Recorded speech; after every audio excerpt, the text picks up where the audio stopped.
He'd kill anyone for money, completely mad, no morality, no conscience whatsoever. It was Wild West territory up on Lygon Street back in those days, and he was the baddest hombre of the lot at that time. They were both the same sort of calibre. Always wanted to show their guns. They wanted to stand out amongst everyone.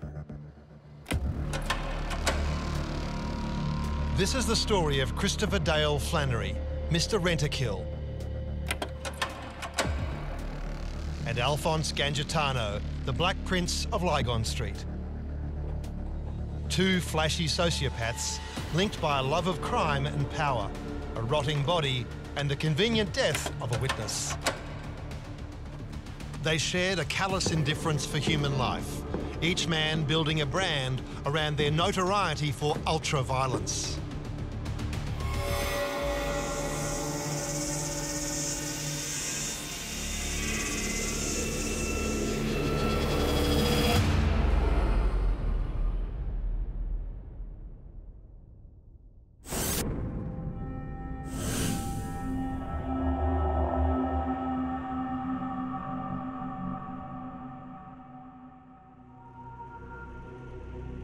Are sociopaths born or created?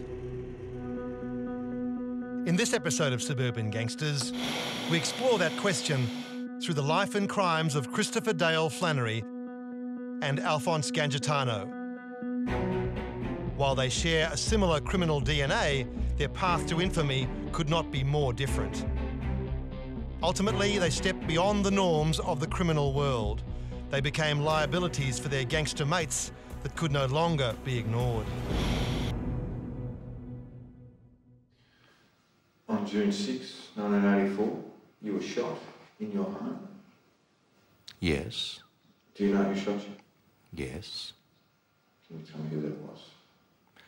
Chris Flannery was the person who shot me at my house that evening.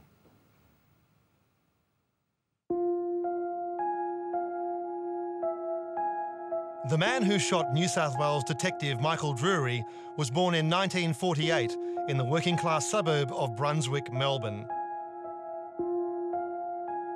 His alcoholic and abusive father deserted the family home when Chris was just 9 years old. By age 14, he was regularly in trouble with the law.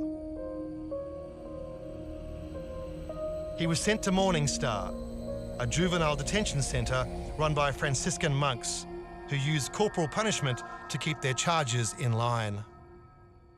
To try and eliminate the floggings that these Catholics, and the friars were Catholics, would give him, he tattooed a boob tattoo of a crucifix across his back, shoulder to shoulder, neck to arse. A horrific, this incredible boob tattoo of a crucifix.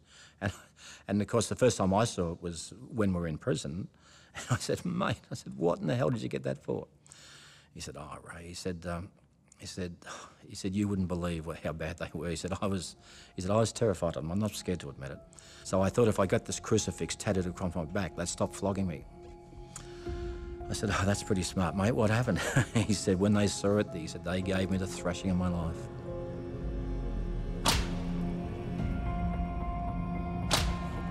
Flannery remained defiant, and the thrashings became a part of life in Morning Star.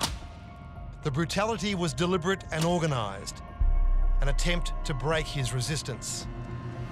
It was one of these situations where that if you didn't knuckle down, the guy or the guys who were nominated by the friars would flog you to bring you into line, and they were usually 5 or 6 years older than you. Now, it's turned out that Chris could hold his own against these kids, and ultimately he finished up flogging the main guy that they were using at the time. But he was a different type of character, Chris. When the friars wanted Chris to take that guy's place, he refused to. Now, that gave him an incredible status, even at a young age, for, first of all, being strong enough to walk alone, but then not being prepared to go on and become a standover over other kids who were his friends.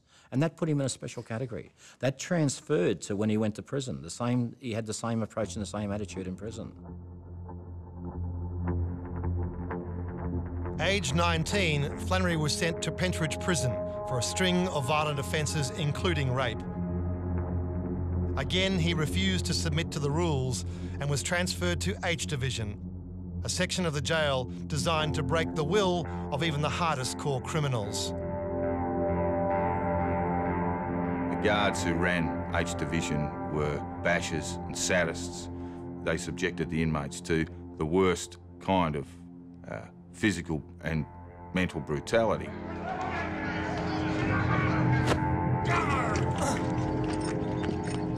I'm the first to admit it, I was terrified of the place. Everyone was terrified of H Division.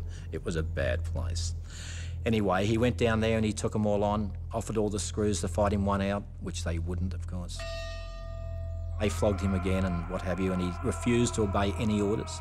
And then he challenged everyone else in the division to back him up. Let's destroy this place. If we don't obey their rules and regulations, what can they do to us? And no one, not one other person, there's some pretty heavy crims and some very, very well-known people who refused to be involved. So he was one out. Beaten but not broken, he continued to defy authorities, stripping naked and going on a hunger strike.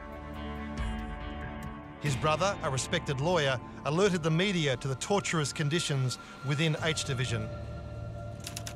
The publicity helped bring about a formal inquiry.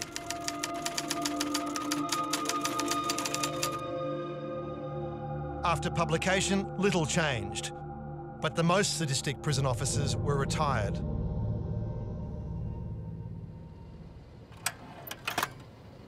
Years of systemic cruelty and abuse created the monster that defined Flannery's psyche.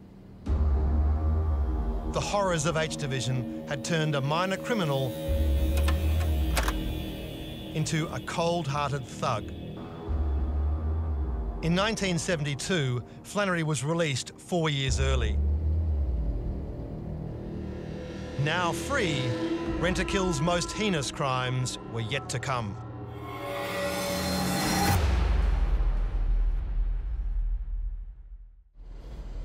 While sociopath Christopher Dale Flannery was doing time in Pentridge Prison,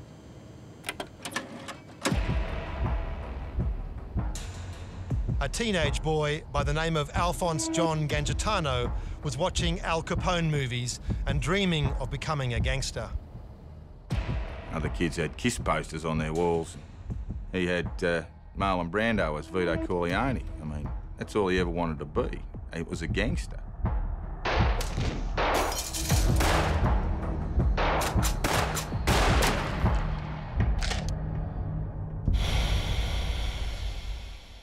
He was a private school boy, posh, Italian, sort of like wannabe gangster. His mum and dad had money. They bought him and his sister a pizza parlour. Even at school, the call would come over the loudspeaker, Alphonse Gangitano report to the headmaster's office. He'd driven the car to school and left it parked in one of the teachers' parking spots.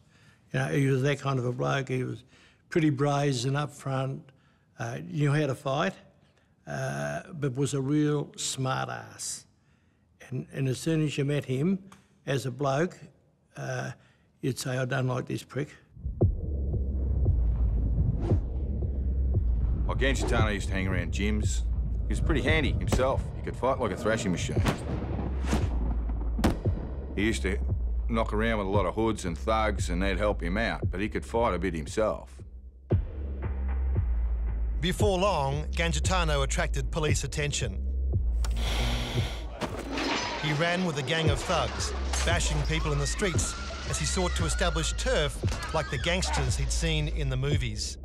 He set out to attract the attention, if not the respect, of Melbourne's most notorious criminals. I was the first bloke to ever give him a sawed-off shotgun. When I was 19, he was 16 and a half when I was 19. I gave him a sawed-off shotgun, a 12 gauge.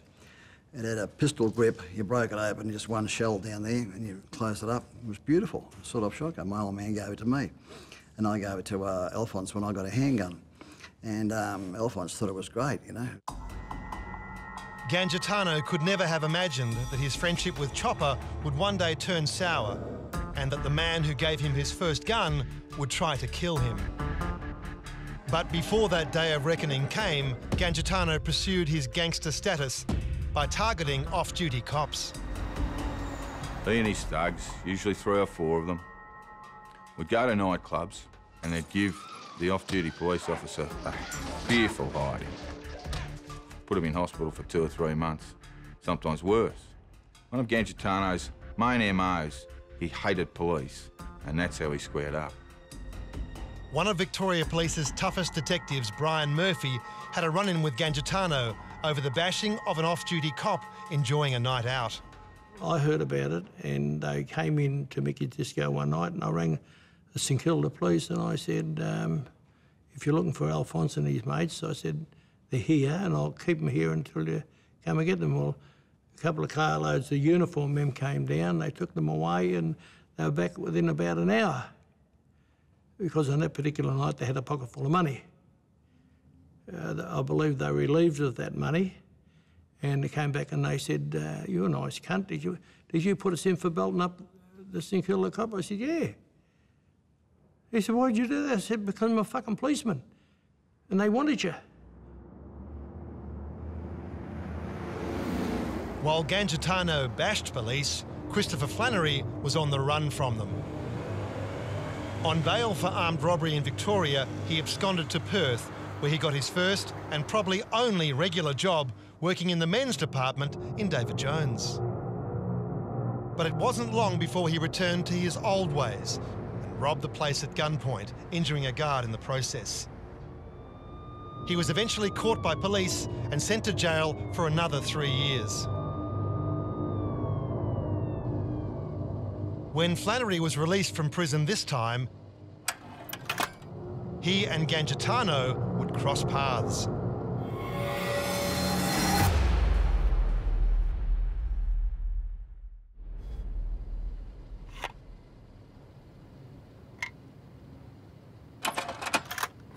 Two notorious sociopaths, Chris Flannery and Alphonse Gangitano, are soon to cross paths. I describe him as having a split personality. He's the sort of person that at times could charm the leaves off the trees, and other times could be quite psychotic. Gangitano could switch in a second. People talk of Alphonse, 1 minute all happy, friendly, next minute he's bashing someone with a bottle. You know, he was that kind of character.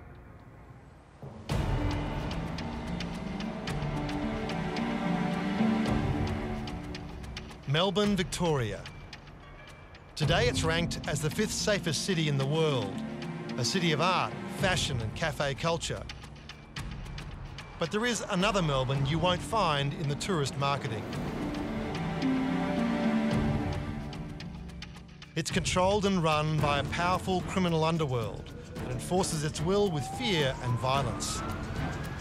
The ruling factions and the names may change, but the city has always been divided into criminal territories. In the 1970s, beachside St Kilda attracted louts and villains from across town. Mickey's Disco was a favourite St Kilda hangout for Melbourne's criminal underworld. Criminals from as far as Darwin, Brisbane, Sydney, Adelaide, Perth, everybody visited there. It was just the right place to be in those years. It was here that Chris Flannery and Alphonse Gangitano would meet.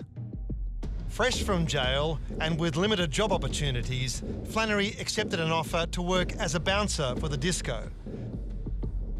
To that point, Flannery had been a dismal failure as a crook. He pulled aside his old mate Alan Williams, and he told Williams, he said, look, I'm no good at this. I'm no good at crime. I think what I'm going to do is kill people for a living. And that's pretty much how Rent-A-Kill Incorporated started. It was a murder-for-hire business designed by Flannery because he was no good at anything else. Murder, he believed, was easier to get away with. His sales pitch was simple. For $50,000, he'd kill anyone. I mean, Flannery was the only person I've ever heard of that ran around saying, oh, I'm going to kill people for money. I am a hitman. I'm going to kill people for money. In fact, call me rent-a-kill. On February 1st, 1980, solicitor Roger Wilson disappeared. He dabbled in some business deals with the wrong sort of investors. When they didn't get their money, they put a contract out on him. And who better for the job than Rent-a-Kill? Brian Murphy got word that Wilson was a marked man and rang the homicide squad. I rang the homicide and they said, well, have you got a body? I said, no. I said, you've got to be fucking joking. He said, no, I'm not actually. He says, but when you get a body, you ring us. So we told one another, get fucked, and on our way we went. Mr Wilson was last seen here at the factory premises at the corner of Currajong Street and Robbs Road in Footscray on Friday night.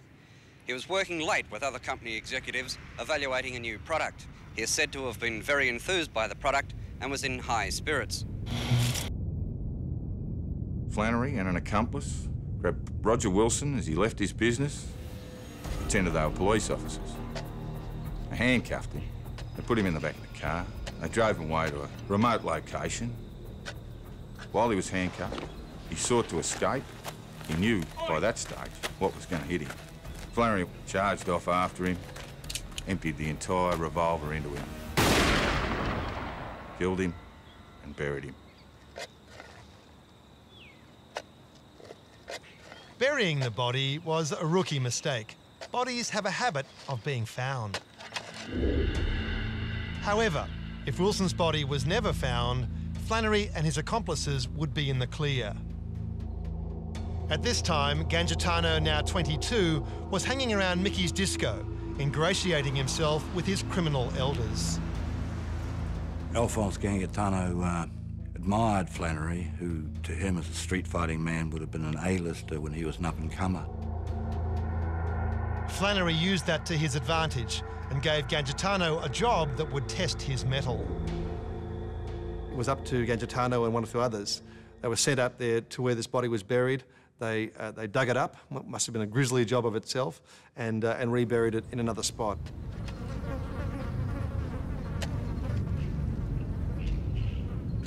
A probationary role for him. Yeah, he was showing to Flannery that he had the dash. He was showing that, you know, that he could do what had to be done, and he certainly developed that reputation. Gangitano told people later that that was the most disgusting thing he'd ever done in his life. The media got wind that Flannery was the hitman and confronted him. You are obviously very much aware of rumours which linked you with certain incidents in Melbourne several months ago. Yes. It was being rumoured that you had been retained as a hitman. Well, that's incredible. Just rubbish. You have heard these, though? Yes, I have. And what's your answer to that? It's just ridiculous. Totally untrue. Can you tell us how you came to be connected with Mark Clarkson and with Roger Wilson? Well, Mr Clarkson gave us some advice on a business nature through a discotheque that we were having sort of trouble with. And he came to advise us, and we had a meeting, and Mr Wilson turned up at the meeting. And that's the only time I've seen Mr Wilson.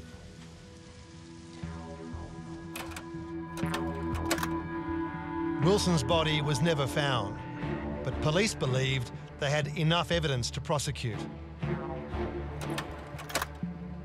Their case rested on the testimony of Deborah Boundy. She'd overheard Flannery and her boyfriend, Kevin Williams, describing Wilson's murder in detail. Flannery wanted her gone, and he had just the man for the job.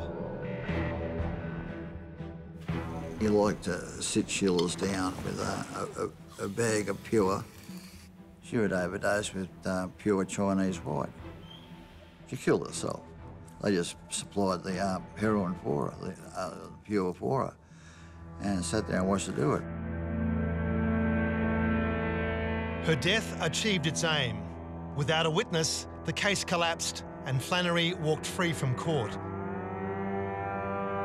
and Gangitano was now a man to be reckoned with.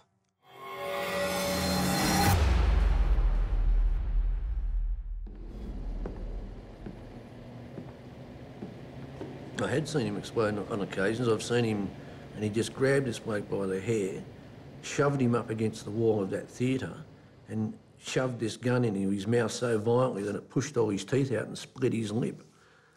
He just became a demon. He was that ready to go that the adrenaline, you know, was just seeping out of him. And he got to that rattling stage, you know, and there's only one stage after that. It's usually a really loud explosion. Minutes after walking free from court over the murder of Roger Wilson, Flannery was arrested and extradited to New South Wales to face another murder charge. A Sydney brothel owner turned up dead, and Flannery was the chief suspect. Flannery was acquitted of this murder, but remained in Sydney. But in that time that he was here, having to report to the police, of course, this is when all this mayhem started up. And I don't know, it was like just trouble. Everywhere he went, there was trouble. Trouble. Like he was just stirring the pot. With his family now relocated to Sydney, Rentokil was on the hunt for work. He accepted a contract to hit a drug dealer named Terence Basham and his partner Susan Smith. It was his most heinous and callous crime. 39-year-old Terence Basham and his 30-year-old de facto wife Susan were in the lounge room of their home at Stoker's Siding on Friday night when someone came through their back door. The intruder shot both at point-blank range through the head and body. Their 2-year-old daughter, Sarah, was left unharmed.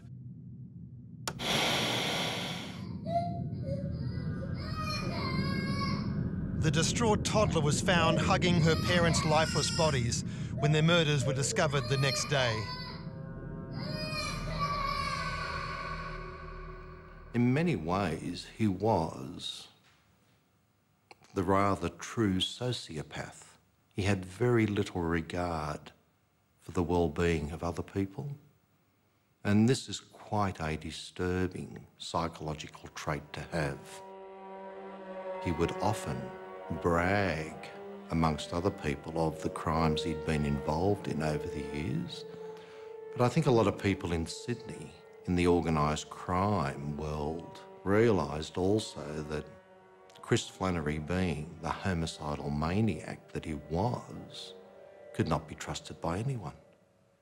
He had no loyalty to any individual or crime group. Sydney crime boss George Freeman saw a need to keep this cold-blooded killer on a tight leash and put him on the payroll. But even Freeman couldn't keep Rentokil under control. When Flannery attempted to murder a policeman, the shooting sent a shockwave through the underworld. Chris Flannery was the person who shot me at my house that evening.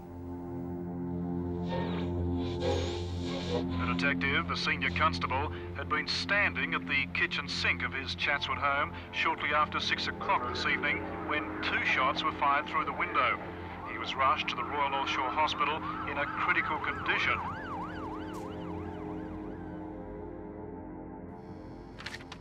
It's widely believed that Flannery tried to kill him to help a mate beat drugs charges brought against him by Drury. Cops had always been off limits. Rentokil had truly crossed a line, and his gangster mates knew something had to be done.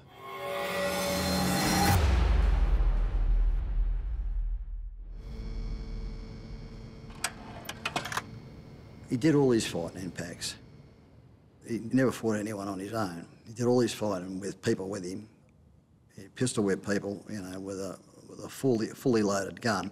And when someone's getting pistol whipped with a fully loaded gun, they don't fight you back. Having crossed the threshold to murder with the killing of Deborah Boundy, Gangitano's sense of self-importance rapidly inflated. He'd see a car pull up, nice new Mercedes-Benz or whatever, and poor driver would get out of the car and Alphonse would just walk up to him and say, "That's a nice car, mate. Give us the keys." "Do you know who I am? I'm Alphonse Gangitano." He'd jump in the car and drive off. He'd take the cars for 3, 4, 5 months. No one ever reported, of course, because they'd look into it. Yeah, look, it was Alphonse Gangitano. No point reporting that one to the coppers. Full of bravado, Gangitano felt invincible. So much so, he took on his old mate, Chopper Reed. He bashed me at the Dover Hotel. He knew that one day that would come back and bite him on the arse. You can't bash someone like me, you know. You were said to be walking around, dynamite strapped to you?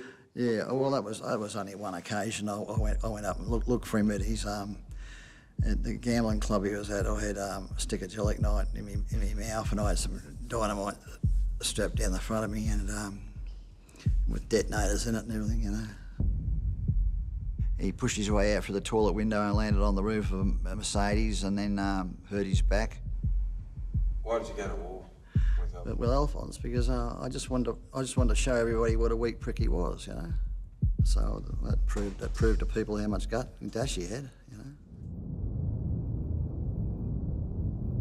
Gangitano might have worn expensive Italian suits and projected an image of wealth, but he had a crippling gambling addiction and mounting debt. He believed he could make some serious coin through boxing and an up-and-coming fighter named Lester Ellis. I first started sparring with Lester when he was 12 and I was 22. He particularly impressed me because he attacked me fearlessly and with ability, and for a novice. And I got out the ring and I said, "Who is this kid?" And they said, "His name's Lester Ellis." And basically got to know him, and I said, "This kid's going to be a world champion." Michael's prediction was right. Ellis had a meteoric rise, winning his first world title championship at the age of 19. A year later, when Michael challenged Ellis for the title, Gangitano planned to bet heavily on Ellis. Gangitano rang me and said, "Do you need more tickets for the fight?" This was about a month out from the fight. And I said, "Alphonse," I said, "stop backing him." I said, "Today I made the weight and I've sparred 15 rounds with 4 opponents." And he said, "Barry," he said, "I love you like a brother. You and Les love Lester like a brother. I'm not betting against either of you." And I said, "Alphonse, I know you're backing Lester. Stop backing Lester. He can't beat me." It's been a good round for Michael. A good left to the head, a left into the body. Even before the decision was announced, it was obvious to everyone who'd won, even Michael and Ellis.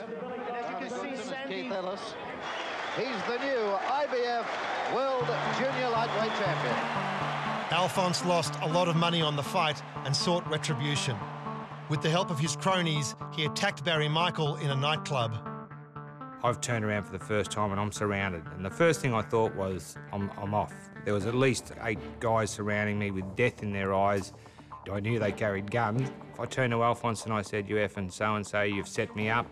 I was wearing a suit and tie, and he just lunged at me and he grabbed me by the lapels of my jacket and pulled me down on the couch with him. And as he pulled me down the couch with him, he latched onto my right cheek with his teeth, and he got a serious grip on my cheek.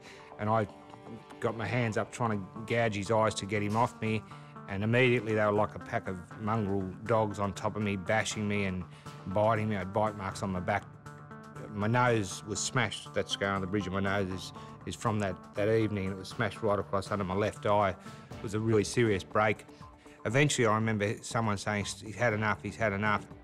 The next thing I know, I'm being dragged through the crowd with blood spraying everywhere off my face and people screaming, and basically getting to the front door and just being pushed out into the street. Michael's nose was badly broken.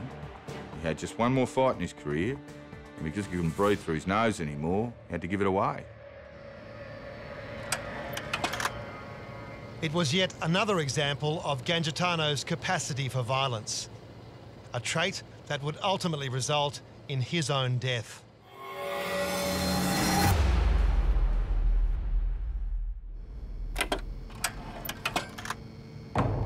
The criminal sociopath, some of them may actually be born with a gene which makes them much more susceptible or likely to turn to crime.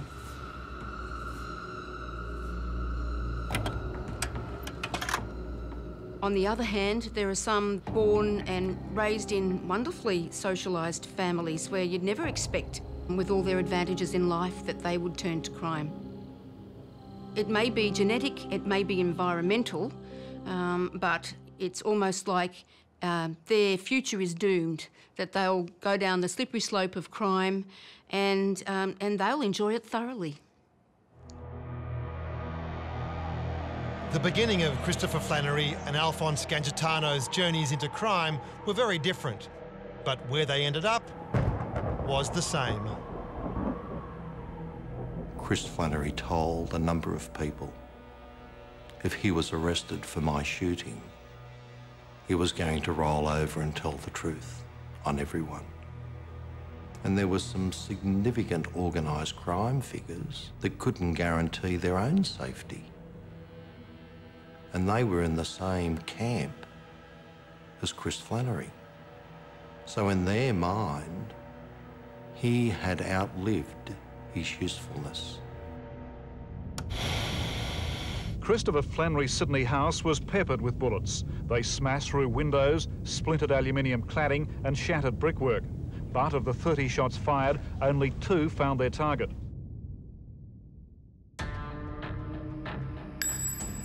Bullets narrowly missed his wife and daughter, but Flannery suffered wounds to his hand and his ear.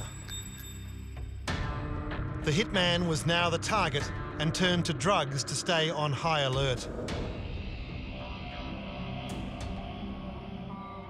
Flannery had been taking cocaine and speed most of his life, most of his adult life, but in the last 3 months of his life, he was taking cocaine virtually 10, 20 times a day. It was known that he was not sleeping, he hadn't slept, possibly for 2 or 3 weeks before the day of his disappearance, and obviously would be suffering sleep deprivation, forms of psychosis, that sort of thing.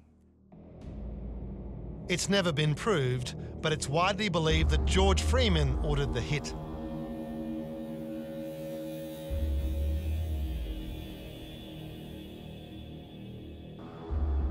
George Freeman was a very cunning man.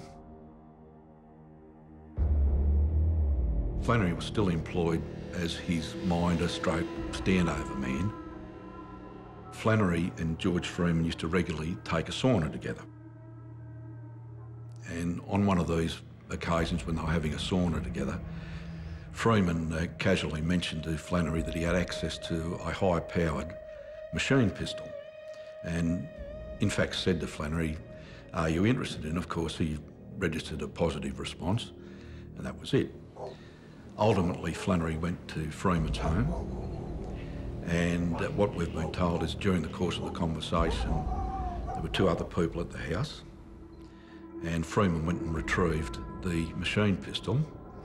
So Flannery fully expected a gun to be presented to him in his presence, but what he did not expect was to be shot with the same firearm.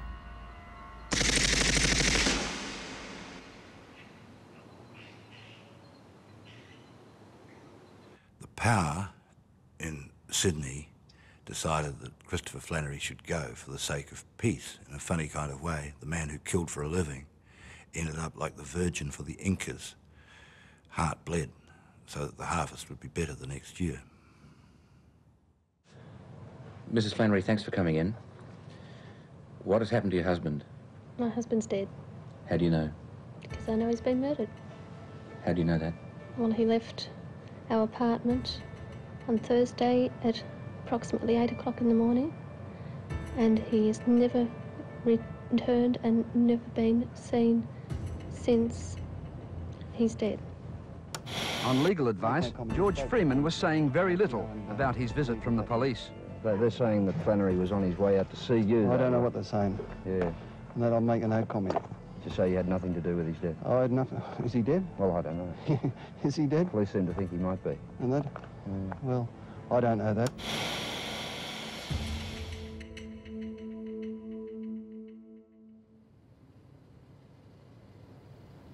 Flannery's body has never been found, but the reign of rent-a-kill came to an abrupt end on May 9, 1985. 10 years later, Alphonse Gangitano found himself heading down the same slippery slope. Like Flannery, Gangitano habitually used cocaine. And while Alphonse dabbled in the trade, he was more of a consumer than a supplier, and soon suffered from drug-induced paranoia. On December 19, 1995, he and his mate Jason Moran were attempting to extort money from the Sports Bar nightclub in Melbourne. Then Gangitano snapped. Using pool cues and a metal bar, he savagely bashed the club's patrons.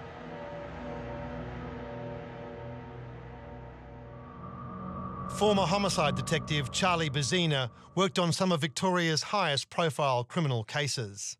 Alphonse's unpredictability was the catalyst for that assault, which embroiled Jason into it, which he didn't want to be a part of. But once it all started, he supported Alphonse and put himself in the position of going back to jail and subsequently got convicted. In January 1998, Gangitano appeared at court for a mention on the affray charges. The court heard that 4 people were hospitalised with injuries, including a fractured nose, cuts, bruises, a fractured jaw and permanent eye damage. Mr. Gangitano was then granted bail with a $10,000 surety, a night curfew and an order to seek psychiatric treatment.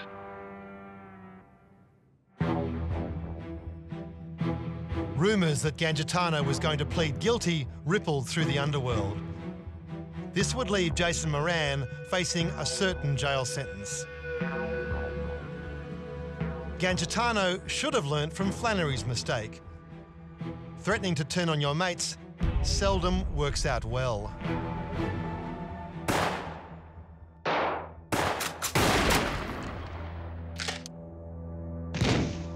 Brian Murphy heard that Gangitano was in the crosshairs and went to warn him. We got over there and Alphonse was sitting there like a lord of the manor. He clicked his fingers and this little puppet with a ponytail comes running over and he opens a cigarette. Fair dinkum, he lived B-grade films. And the bloke put a cigarette in his mouth and lit it and he go out of the way. And I said to him, listen, you know you're well and surely going to get knocked. I said, you've robbed all your mates and that's what led to his demise.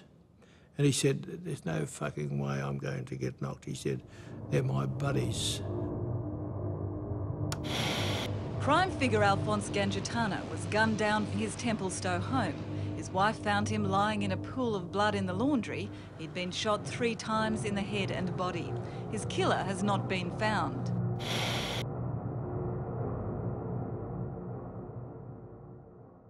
There seems to have been a decision to, as they say in the underworld, tug his coat. Graham Kinniburgh was a well-known mediator.